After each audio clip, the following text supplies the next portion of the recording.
नमस्कार दोस्तों, भानु की दुनिया में आप सभी का एक बार फिर से स्वागत है। फ्रेंड्स, अभी हो रहा है टाइम 11:51 और अभी ये वाला ब्लॉग ना अभी से दिन से ही शुरू हो रहा है और हो सकता है इसके बाद लाइव आ जाऊं, लेकिन अभी ना ये दाल आप पहचान रहे, ये दाल कौन सी है? चलिए मैं ही बता देती हूँ आपको। आज मेरे किचन पे बनने वाली है ये स्पेशल दाल।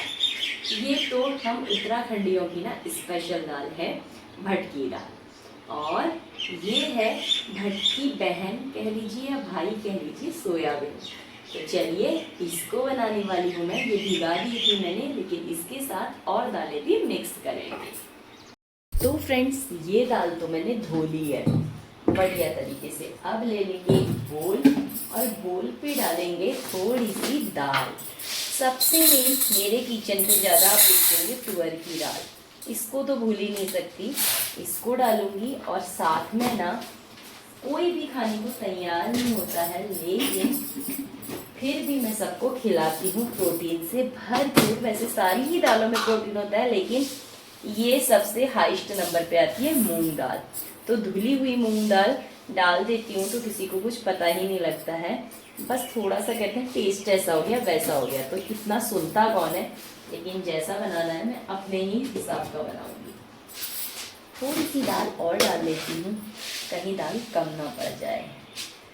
ये देखिए मैंने डाल दी है थोड़ी सी तुअर की दाल। और अब हम इन दालों को ना बढ़िया तरीके से साफ करेंगे और धो लेंगे। तो चलिए अब इसको धोती हूँ, फिर मैं आपसे मिलती हूँ। तो फ्रेंड्स, यहाँ पर देखिए ये दाल तो मैंने धो ली है। तो चलिए अब हम हमारी दाल बनाना शुरू करते हैं। और यहाँ पर ना दाल को मैंने डाल दिया है इसमें, जो अभी धोई है, और ये भीगी हुई दालें नहीं है।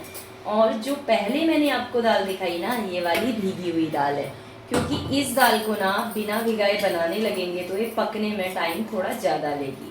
तो जब भी आप इसे बनाते हैं ना, तो आप थोड़ा सा इसको भिगा लीजिए। लेकिन एक और चीज़ बोलना चाहूँगी, जब आप इसकी चुरकानी बनाते हैं ना, तो तब भिगाने की ज़रूरत नहीं है, वरना कहेंगे कि YouTube में आके कुछ भी उल्टा सीधा बता दिया इस औरत ने। इसलिए अभी से आपको बता दे रही हूँ। तो चलिए दालें मैंने डाल दी हैं। पता नहीं आपको दिख भी रहा है या नहीं दिख रहा है, चलिए मैं नज़दीक से दिखाती हूँ। अब तो शायद दिख रहा होगा। और ये देखिए, अगर नहीं दिख रहा है तो ऐसे दिखाती हूँ। और अब हम इस पे डालेंगे पानी। पानी पानी ही पानी तेरा रंग कैसा। पता नहीं कौन कौन से गाने हैं फ्रेंड्स, सच बोलूँ तो मुझे तो कुछ याद भी नहीं रहते हैं। देख भी नहीं पाती हूँ मूवी भी, और याद भी नहीं रहती। कभी कभार देख लेती हूँ, ऐसा नहीं है कि नहीं देखती हूँ, लेकिन मैं अपने आप में ही बिजी इंसान हूँ, तो क्या करूँ। अब हम इस पे डालेंगे ओहो हल्दी रानी बड़ी सयानी। बिल्कुल सिंपल तरीके से खाना बनाएंगे, कोई स्पेशल नहीं। मेरे हाथ का ये स्पेशल है वो स्पेशल है, मैं कुछ भी नहीं कह सकती। मेरे हाथ में ना कुछ भी स्पेशल नहीं है, नॉर्मल सा खाना बनाती हूँ मैं। और जो मेरी फैमिली कभी गुस्सा होके तो कभी खुश होके खा ही लेती है। जैसे मेरे बच्चे, हस्बैंड तो मेरे ऐसा नहीं करते हैं, जो भी मिल जाता है वो खा लेते हैं। लेकिन बच्चे ना कभी कहते हैं कि मम्मा रोज़ दाल चावल, रोज़ दाल चावल। और कभी कभी वो खा भी लेते हैं खुशी खुशी, और कभी कभी थोड़ा सा नाक भौं सिकोड़ लेते हैं। लेकिन खाना में उन्हें खिलाई देती हूँ कैसे भी करके। हल्दी धनिया नमक डाल दिया, क्या मिर्ची भी डाल दूँ? चलिए थोड़ा सा डाल ही देती हूँ। इतना मिर्ची पाउडर भी डाल दिया। ओ गॉड, मैंने तो ब्लैक पेपर डालना था, लेकिन मैं भूल गई। आदत से मजबूर हूँ, क्योंकि रईसों वाली आदत पड़ी नहीं है फ्रेंड। और एक्चुअल जब ना कोई स्पेशल चीज़ बनती है हमारे घर पे, तभी हम लोग डालते थे ब्लैक पेपर। तो ब्लैक पेपर की ना जैसे आदत ही नहीं है, तो करूँ तो क्या करूँ। लेकिन डॉक्टर ने बोला ज़रूर है, लेकिन डॉक्टर की हर बात फॉलो कहाँ करते हैं मरीज, ये तो आपको पता ही होगा। और उनमें से एक मरीज मैं भी हूँ जो पूरी चीज़ें फॉलो नहीं कर पाती हूँ। यहाँ पर चढ़ा दी है मैंने दाल रानी। और अभी ना ये जितने भी बर्तन लगे हैं, इसी हाथ इनको धो लूँगी तो काम हो जाएगा आधा। और यहाँ पर ना मैंने तोरी भी रखी है, और रात को तोरी बनाऊंगी या अभी बनाऊंगी कुछ कह नहीं सकती कब बनाऊंगी, लेकिन जब भी बनाऊंगी, जब पहले इसको साफ करूंगी तभी बनाऊंगी। पहले इसको साफ करके और इनको मांस भी है ना जब तक यहाँ पर सुखाने देते हैं। और अब हम तोरी निकाल लेते हैं। ये जो तोरी आपको दिख रही है ना कुछ अजीब सी, ये तोरी आपको पता है बहुत दिन पुरानी है, और ये पिछले हफ्ते की है। और अभी मैं आपको और तोरी दिखाती हूँ। इसमें तो गांठ भी बड़ी जोरदार प्यारी सी लगी हुई है। और ये वाली तोरी ना, ओ गॉड, ये तो बहुत ज़्यादा कोमल है, और ये देखिए ऐसे ही टूट गई। और ये जो हरी हरी सी तोरी आपको अभी दिख रही है ना, 4 तोरी, ये इस हफ्ते की है। तो चलिए आज इन दोनों बहनों को बना के डालते हैं। और यहाँ पर जल्दी से साफ करते हैं इनको। ये देखिए मैंने बढ़िया तरीके से इन्हें धोना शुरू कर दिया है। अब रखूंगी इसमें समझ ही में नहीं आता। लोगों के पास ना बड़े बड़े बर्तन होते हैं, मेरे पास बड़े बड़े बर्तन कभी भी नहीं हो सकते, ऐसा लगता है मुझे। तो चलिए इस थाली पे ही रख देती हूँ और फटाफट इनको जोड़ देती हूँ। इसके बाद इनको हम काटेंगे और जल्दी से अपना रात के खाने की तैयारी भी अभी कर लेंगे, क्योंकि अभी जब बच्चे आएंगे ना तो उनको भी देखना है, उनके पेपर चल रहे हैं तो थोड़ा सा उन्हें पढ़ाना भी है। इस पॉली को ना अभी मैं फेंकूंगी नहीं, बल्कि यहाँ पर रख दूंगी, क्योंकि ये पॉली अभी मेरे काम आएगी किसी कचरे को डालने के। और ये रही मेरी तोरी। तो चलिए अब इसको कट करते हैं। फ्रेंड्स, अभी जो कल वाला व्लॉग था वो अभी फिर से शुरू हो गया है नेक्स्ट मॉर्निंग से। और अभी ना आज मैं बना रही हूँ आलू के पराठे। तो चलिए आज रेसिपी भी आपको दिखा देती हूँ, दे देती हूँ, क्योंकि कल का ना मैंने कमेंट पढ़ा साखी जी का और बहुत अच्छा लगा मुझे देख के। तो फिर मैंने सोचा चलिए आलू के पराठे की भी आपको रेसिपी दे ही दूँ। तो चलिए फ्रेंड्स, अब देखते हैं। यहाँ पर सबसे पहले मैंने ये 7 दाने ना इंटरनेशनल आलू के उबाल लिए थे। अभी इनको मैंने छिल लिया है और अब हम इस पे डालने वाले हैं। अभी अगर आपके पास ना हरा हरा पत्ता है तो बहुत ही अच्छी बात है, अगर हरा नहीं भी है तो भी चलेगा। कोई पहचान रहा है इस पत्ते को तो जरूर बताना, कोई अगर नहीं पहचान रहा है तो मैं बता देती हूँ। ये है कड़ी पत्ता। एक्चुअल ना बहुत दिनों से फ्रिज में रखा रखा सूख रहा था, कई बार यूज भी हो चुका है, लेकिन फिर भी पड़ा का पड़ा ही रह गया था ये। तो इसको डालने से जो टेस्ट आपके आलू के पराठे का आएगा ना, आहा, फिर तो आप फैन हो जाएंगे इसके। इसलिए जो लोग लहसुन प्याज नहीं खाते हैं वो ये वाली रेसिपी को ना शेयर अपने मतलब उसमें ले सकते हैं, डाल सकते हैं। जो लहसुन प्याज खाते हैं अगर उन्हें भी कड़ी पत्ते का स्वाद पसंद है तो डाल सकते हैं। वैसे कड़ी पत्ते का स्वाद तो हर किसी को पसंद ही होता है। और सच में अगर आप कड़ी पत्ता डालेंगे ना उसके बाद आप अपने आलू के पराठे का जायका जो लेंगे, आहा बोलेंगे। तो चलिए इसको मैंने मोटा मोटा सा काट लिया है। अब सबसे पहले ना मैं डाल रही हूँ यहाँ पर एवरेस्ट का सब्जी मसाला विदाउट अनियन गार्लिक 1.5 टीस्पून। ये ऑप्शनल है, आप चाहे डालिए आप चाहे ना डालिए। अब डालेंगे हल्दी रानी। जैसा कि मैं आपको पहले से ही बता चुकी हूँ, इंडियन फूड विदाउट हल्दी हो ही नहीं सकता। तो इंडियन फूड की खास पहचान है हल्दी रानी। और अब ये धनिया राजा डालेंगे। धनिया राजा मैंने आज 2 टीस्पून डाला है, 3 टीस्पून डाल देती हूँ, क्योंकि धनिया ना आलू के पराठे में बहुत ही ज़्यादा टेस्टी लगता है। अगर आपके पास हरा धनिया पुदीना है तो फिर तो आहा मज़े ही आ जाएंगे, आप ज़रूर से डालिएगा। अगर नहीं है तो फिर मेरी तरह जुगाड़ कर लीजिएगा। ये 1 टीस्पून रेड चिली पाउडर डाला है और 1/2 टीस्पून और डाल दिया है। आज इतने दिनों बाद थोड़ी सी चिली भी डाल रही हूँ मैं, वैसे चिली मैं कम डालती हूँ। और अगर आप ज़्यादा तीखा खाते हैं तो हरी मिर्ची भी डाल सकते हैं, काली मिर्ची भी डाल सकते हैं, जो मिर्ची आप खाते हैं वो डाल सकते हैं। और यहाँ पर ड्राई मैंगो डाल रही हूँ, थोड़ा सा मैंगो पाउडर खट्टेपन के लिए इसमें। और अब ना इस पे मैं डालने वाली हूँ ओजी नमक शमक, क्योंकि नमक के बिना ना सब कुछ अधूरा है। और वो जो सरदार सैफ है ना, जो भी नाम है उनका, मुझे नाम याद नहीं है, नाम मुझे किसी का भी याद नहीं रहता है, बहुत कम लोगों का नाम याद रहता है। मैं इतनी बड़ी हूँ ये बात नहीं है, मेरा दिमाग छोटा सा है, बस बात ये है। तो मेरा दिमाग छोटा सा है इसीलिए मैं भूल जाती हूँ नाम, लेकिन सच बताऊं तो वो बोलते हैं जब ओजी नमक समाक तो मजा आ जाता है सुन के, इसलिए मैंने भी नमक समझ डाल दिया है। बस इतने ही मसाले डालूंगी। चिन्नी जी मेहरबानी उत्पात मत करो, पानी पी लो। और अब ना हाथों की मदद से बढ़िया तरीके से इसको मैश कर लेंगे, बहुत बढ़िया तरीके से, और इसका एक बढ़िया सा बैटर बना लेंगे। अगर कोई लोग ज़्यादा ही हाइजीन वाले हैं तो वो कोशिश कीजिएगा कि आप कद्दूकस से भी या मैसर से मैश कर लीजिएगा, लेकिन यहाँ तो मेरे हाथ ही मैसर हैं तो मैं हाथों से ही मैश कर रही हूँ। और ये देखिए हो गया। और चलिए अब मैं इसका बैटर बनाती हूँ, फिर मैं आपसे मिलती हूँ। इसके साथ धनिया बंद कर दो धनिया। फ्रेंड यहाँ पर ये देखिए मसाला तो मेरा एकदम रेडी हो चुका है।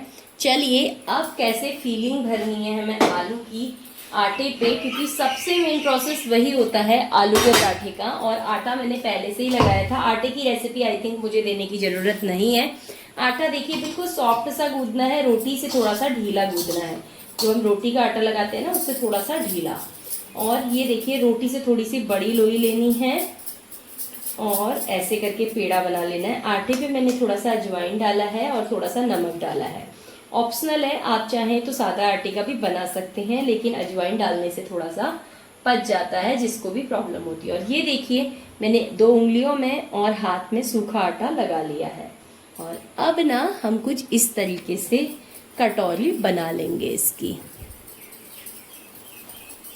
आलू के पराठे ना जितने खाने में मज़ेदार होते हैं, बनाने में थोड़े से डिफ़िकल्ट होते हैं, मतलब टफ़ होते हैं, लेकिन इतने भी टफ़ नहीं होते हैं कि हम बना ना पाएँ। लेकिन ना सच में टेस्टी बहुत होते हैं। और आलू के पराठे सबकी जान होते हैं, लेकिन सेहत के लिए मेरे हिसाब से तो इतने बेस्ट नहीं होते हैं, क्योंकि बहुत ज़्यादा इनमें कार्ब होता है। लेकिन हम नॉर्थ इंडियंस का क्या कर सकते हैं, आलू का पराठा हर किसी के दिल की धड़कन जैसा होता है, क्योंकि पूरे घर पे ना जिस दिन आलू का पराठा बनता है उस दिन खुशी की एक अलग ही बात होती है। और मैंने डिसाइड किया कि बच्चों को ना कुछ अलग तरीके का ब्रेकफास्ट हर बार देना है। तो कल मैंने भिंडी की सब्जी रोटी दी थी, परसों ढोकला दिया था, और आज ना मैं आलू का पराठा बना रही हूँ। कल देखेंगे कि कल पराठा बनेगा या फिर कुछ और बनेगा, देखते हैं। तो ये देखिए ये बंद कर देंगे हम कुछ इस तरीके से। अगर बाहर को फीलिंग निकलेगी ना तो फिर ये फटेगा। और अब हमें इसके बस इतना ही करके नहीं छोड़ना है, बल्कि इसको थोड़ा सा ना हाथ से प्रेस कर लेना है।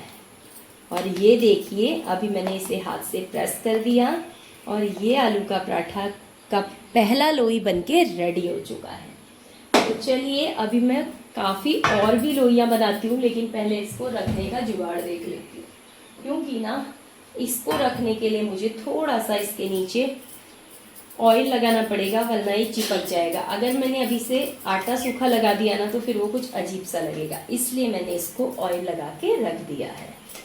चलिए ऐसे ही करके मैं सारी की सारी पहले लोइयाँ बना लेती हूँ 4-5, उसके बाद जब पराठा सेकूंगी फिर मैं आपको ज़रूर से दिखाऊंगी। अब फ्रेंड्स यहाँ पर देखिए मैंने ना एक तरफ पे ये देखिए बढ़िया तरीके से आटा लगा दिया है, दूसरी तरफ भी हल्का हल्का जहाँ पर ऑयल वाला पोर्शन था ना वहाँ पर भी हल्का हल्का आटा लगा देंगे। और अब हम इसे बेल लेंगे। तो चलिए बिल्कुल हल्के हाथों से बेलना है। अगर हम बहुत टाइट से जैसे रोटी को बेलते हैं ना वैसे बेलेंगे तो फिर प्रॉब्लम होगी। और यहाँ पर पहली रोटी मेरी गाय की बन रही है, तो इस रोटी पे थोड़ा सा ऑयल लगा देती हूँ, क्योंकि ये आलू वाली रोटी तो बिल्कुल भी नहीं बन रही है, विदाउट आलू के बन रही है, आउल बोल रही है, और बिना आलू के बन रही है। तो इसको ऐसे ही थोड़ा सा ऑयल लगा के सेक लेते हैं। और अभी आप देखना जो ट्रिक मैंने आपको बताई है ना, उस ट्रिक से अगर आप आलू का पराठा बनाते हैं तो बिल्कुल भी ये पराठा ना फटने वाला नहीं है। और ये देखिए आलू भरा भरा सा आपको बाहर भी दिख रहा होगा, हल्का हल्का सा छाप इसका, लेकिन साइड से जैसे आलू के पराठे से ना आलू बाहर आने लगता है, और स्पेशली आजकल का आलू तो सच में बहुत प्रॉब्लम होती है। लेकिन अगर थोड़ा सा ट्रिक और टिप्स के साथ में हम बनाते हैं तो फिर वो बाहर नहीं आता है। और अब आप देखेंगे कि मेरा आलू का जो पराठा बनने वाला है ना, वो कोई छोटा पराठा नहीं बनने वाला है, बहुत बड़ा पराठा बनने वाला है। क्योंकि मैं जब भी आलू का पराठा बनाती हूँ तो छोटा आलू का पराठा नहीं बनाती हूँ, बल्कि बड़ा सा बनाती हूँ। और अभी आपको आलू भी देखिए कितना भरा है, मैंने सब दिखाई दे रहा होगा, पहले भी आपने देखा है, लेकिन कई लोगों को लगता है ना कि दिखता कुछ है लेकिन होता कुछ है। तो अभी आपको दिख रहा होगा इसमें बहुत ज़्यादा आलू भरा है, बाहर भी छाप दिख रहा है, लेकिन फटा पराठा बिल्कुल भी नहीं है। तो देखिए इतना बड़ा पराठा बन चुका है ये। अब हम दूसरे पराठे की लोई बना लेते हैं जब तक, और फिर हम ऐसे ही करके सारे पराठों को बना लेंगे। तो इसको कैसे सेकना है ये भी मैं आपको दिखाऊंगी बढ़िया तरीके से, पूरी रेसिपी दिखा रही हूँ तो पराठा सेकता तो दिखाऊंगी। और ये बन गया है गाय का पराठा। पराठा क्या, रोटी है, इसमें थोड़ा सा मैंने लगा दिया है ऑयल, और ये देखिए ये डाल दिया हमने हमारा पराठा। ये गाय वाला यहाँ पर रख देते हैं, गाय वाली जगह पे। और ये देखिए तवे के लगभग बराबर है ये। और अब जब तक का ये पराठा सिकेगा तब तक का ना, एक तरफ सिक रहा है तब तक मैं दूसरा पराठा बना लेती हूँ, मतलब बेल लेती हूँ। और वही प्रोसेस अपनाना है। हल्का सा ऑयल लगा है इस वाले पोर्शन पे भी और इस वाले पोर्शन पे भी हम हल्का हल्का आटा लगा लेंगे सूखा। मैं तो पलथन बोलती हूँ, आप लोग जो भी बोलते हैं इसे वैसे ही कर लीजिएगा। और इसे भी हल्के हल्के हाथों से ही बनाएंगे। तो चलिए जब तक का ये सीखेगा फिर मैं आपको फिर दिखाती हूँ। फ्रेंड्स एक तरफ ये बिल्कुल अच्छे से सीख चुका है, तो चलिए अब हम इसे पलटाएंगे और बढ़िया तरीके से इसको दूसरी ओर भी सीखने देंगे।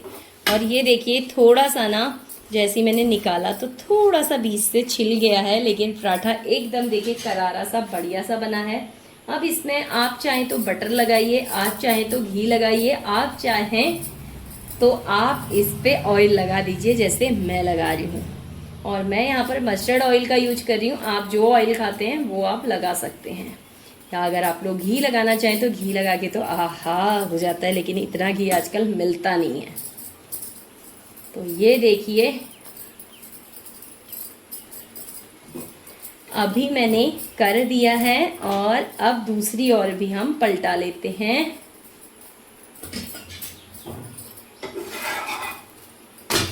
और ये देखिए दूसरी ओर से भी बढ़िया तरीके से सिक गया है। दूसरी ऑयल भी और भी ऑयल लगा लेंगे और हमारा आलू का पराठा एकदम ही रेडी हो जाएगा। तो अगर आपको भी ना ये रेसिपी पसंद आती है तो ज़रूर से ट्राई कीजिएगा। और जल्द ही मैं ढोकले की रेसिपी भी, वो भी मूंग दाल के ढोकले की रेसिपी ज़रूर से शेयर करूँगी आप सबके साथ। क्योंकि ना बेसन का तो हम लोग कई बार खाते ही हैं, लेकिन मूंग दाल का ढोकला बेसन से भी, बेसन में भी प्रोटीन होता है, लेकिन मूंग दाल पे जितना प्रोटीन होता है उतना आई थिंक शायद ही और दालों में होता है, मेरा मानना है। तो ये देखिए अब मैंने फिर से पलट दिया है और इसको थोड़ा थोड़ा हाई फ्लेम पे प्रेस करते हुए हम थोड़ा सा सेक लेंगे और हमारा पराठा एकदम रेडी हो जाएगा। बिल्कुल करारा सा टेस्टी सा पराठा रेडी होगा। दोनों ओर से सेकेंगे क्योंकि दोनों ओर से सेकना ज़रूरी है। बेशक उस ओर से काफ़ी सिका हुआ है, लेकिन बीच से ना उसकी जो पपड़ी निकल गई है वो थोड़ा सा अच्छे से नहीं हुई है, और अब जाके ये भी सिकने लगी।